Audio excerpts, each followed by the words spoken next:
Hello, Women in Literature students. This is your professor, Allison Keener. I'd like to introduce you to the first novel we read for the class, Pride and Prejudice by Jane Austen. Austen first began this novel when she was in her early 20s. First, she published Sense and Sensibility, and then she published this novel, which was quite a success. You'll notice that this novel is written by, you see on the page on the right, it was written by the author of Sense and Sensibility, and Sense and Sensibility was written by a lady, so Austen's name did not appear on either of her first published novels. She was 38 by the time this novel was published. She died when she was 41. So even though it was successful, she didn't have a long time to enjoy that success. Here are some comments from reviewers who read the novel when it was published. This critic says, "It is far superior to almost all the publications of the kind which have lately come before us.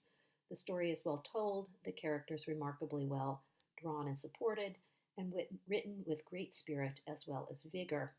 I think this is a very accurate commentary. The characters are real, and so are the situations in the novel, which is one of the things that makes it interesting and delightful. This critic writes, "Instead of the whole interest of the tale hanging upon one or two characters, as is generally the case in novels, the fair author of the present introduces us at once to a whole family, every individual of which excites the interest and very agreeably divides the attention of the reader." And this is also an astute comment because there is more than one story plot line progressing through the novel. And so it's fun to kind of see what's happening with the different characters at the different points in the book. Here's the wife of Lord Byron also making a thoughtful observation about the quality of the novel. "I finished the novel called Pride and Prejudice, which I think a very superior work. It depends not on any of the common resources of novel writers, no drownings, no conflagrations, nor runaway horses, nor lapdogs and parrots, nor chambermaids and milliners, nor rencontres and disguises. I really think it is the most probable fiction I've ever read," which is a lovely way to say it's a believable novel about real people facing real situations. This is a novel about marriage, and you will see that from the very opening line. A little context here. Typically, a young man would ask the father's permission to marry the daughter. That was the polite thing to do. It didn't mean that men and women didn't make their own proposals and arrangements for marriage, but respectable young men did want to be sure that the family approved. Getting married for a woman was a way to gain respectability. She could have her own house and her own property. She wouldn't be dependent on her family. Women often came out at 16, which meant that they went to balls, such as the one depicted here, where they could meet young men who were of their same social class and would be eligible marriage partners. If one was not married by the time they were 30, most likely they were an old maid.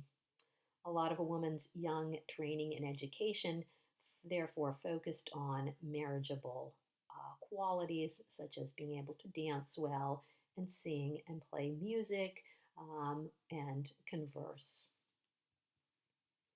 Here is that famous opening line. "It is a truth universally acknowledged that a single man in possession of a good fortune must be in want of a wife." So there we see it. Rich men need to be married, and that becomes the driving force for the plot of the novel.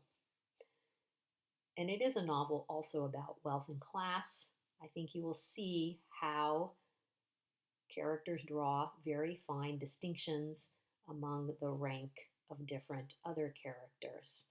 We have estate owners like Darcy, and that's, if you look in that picture, you can see the kind of house we're talking about, very grand with lots of grounds around it. There were other landowners like the Bennets, whose houses were not so grand, but at least then they did own property. And then people like Mr. Gardner, who is Mrs. Bennet's sister and a lawyer, who lives in the city, so he doesn't have a big house and grounds, but he's still educated and relatively affluent. So we're only talking about the upper class in this novel, although even there's different classes of upper class. When Darcy first arrives on the scene at the ball, everyone notices that he makes $10,000 a year. And this very humorous quote here that within 5 minutes, in fact, people know. So this suggests that all of our characters are very conscious of the amount of money that everybody else owns. Property also plays a big role in the novel. Some women, like Lady Catherine, who is Darcy's aunt, are able to own property. She is a widow and she also has her own estate. However, most inheritance went from the father to a son, a male heir. This creates a real problem for the Bennet family because they have 5 daughters. In this quote here explains the problem.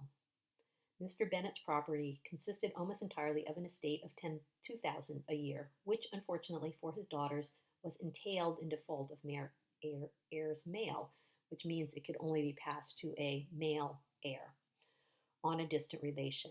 And their mother's fortune, though ample for her situation in life, could but ill supply the deficiency of his.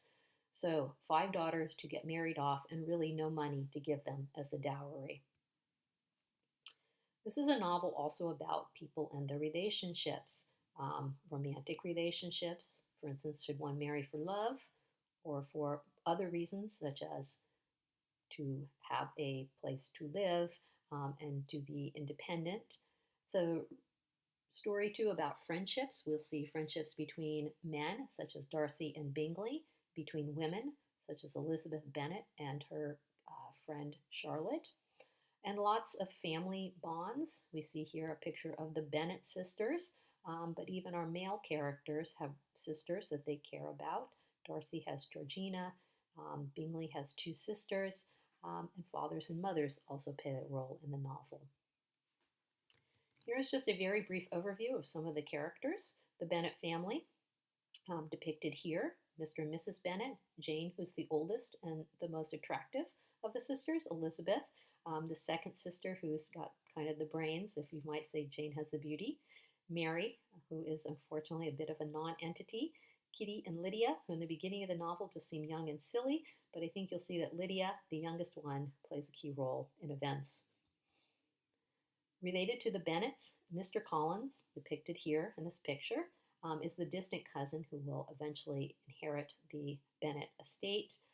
Mrs. Bennet has a sister and a brother. The Gardiners come up later in the novel and play an important role. And then living close to them are the Lucas family, and Charlotte Lucas in particular is Elizabeth's good friend. Mr. Darcy, who is our heroine, has a sister Georgina and his aunt Lady Catherine.